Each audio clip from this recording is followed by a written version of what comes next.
নারীর নিরাপত্তা নিশ্চিত করবে জামায়াত, নির্বাচনের আগে বড় বার্তা। ক্ষমতায় গেলে নারীদের নিরাপত্তা নিয়ে কি ভাবছে জামায়াত? যারা নারী স্বাধীনতার কথা বলে তাদের কঠোর সমালোচনা করে কি বার্তা দিলেন জামায়াতের নায়েবে আমির ড.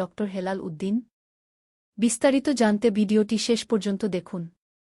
আসন্ন জাতীয় সংসদ নির্বাচন সামনে রেখে বড় ঘোষণা দিল ঢাকা মহানগর দক্ষিণ জামায়াতে ইসলামী। ঢাকা ৮ আসনের প্রার্থী ও দলের নায়েবে আমির অ্যাডভোকেট ড. হেলাল উদ্দিন স্পষ্ট জানিয়ে দিয়েছেন, জামায়াত রাষ্ট্রক্ষমতায় গেলে নারীর প্রতি সব ধরনের সহিংসতা চিরতরে বন্ধ করা হবে। বৃহস্পতিবার মতিঝিলে আয়োজিত এক বিশাল নারী সমাবেশে তিনি বলেন, জামায়াত সব সময় নারীর উপর সহিংসতা ও নিপীড়নের বিরুদ্ধে।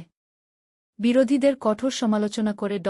হেলাল বলেন, যারা মুখে নারী স্বাধীনতার কথা বলে তাদের শ্বাস নামলেই নারী ও শিশুরা সবচেয়ে বেশি নির্যাতিত হয়েছে। তিনি প্রশ্ন রাখেন, তারা ক্ষমতায় থাকতে কি করেছে? তার মতে, তথাকথিত নারী স্বাধীনতার দোহাই দিয়ে সমাজে নারী পুরুষের বিভেদ সৃষ্টি করা হচ্ছে। কিন্তু জামায়াত ক্ষমতায় এলে নারীর প্রকৃত স্বাধীনতা, অধিকার এবং নিরাপত্তা নিশ্চিত করবে। ইসলামে নারী পুরুষের বৈষম্যের কোনো স্থান নেই উল্লেখ করে তিনি বলেন, আল্লাহর আইনে সবাই সমান। তিনি নারীদের আহ্বান জানান সন্ত্রাস ও চাঁদাবাজদের বয়কট করতে, নতুন বাংলাদেশ গড়তে এবং একটি দুর্নীতিমুক্ত ও মানবিক রাষ্ট্র পেতে আগামী নির্বাচনে দাঁড়িপাল্লা প্রতীকে ভোট দেওয়ার আহ্বান জানান এই জামায়াত নেতা।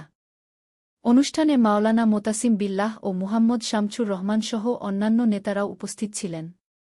দর্শক, জামায়াতের এই প্রতিশ্রুতি নিয়ে আপনি কি ভাবছেন? নারীদের নিরাপত্তা নিশ্চিতে তাদের পরিকল্পনা কি সফল হবে? আপনার মতামত নিচে কমেন্ট করে জানান। সব খবর সবার আগে পেতে আমাদের চ্যানেলটি সাবস্ক্রাইব করে সাথে থাকুন। ধন্যবাদ।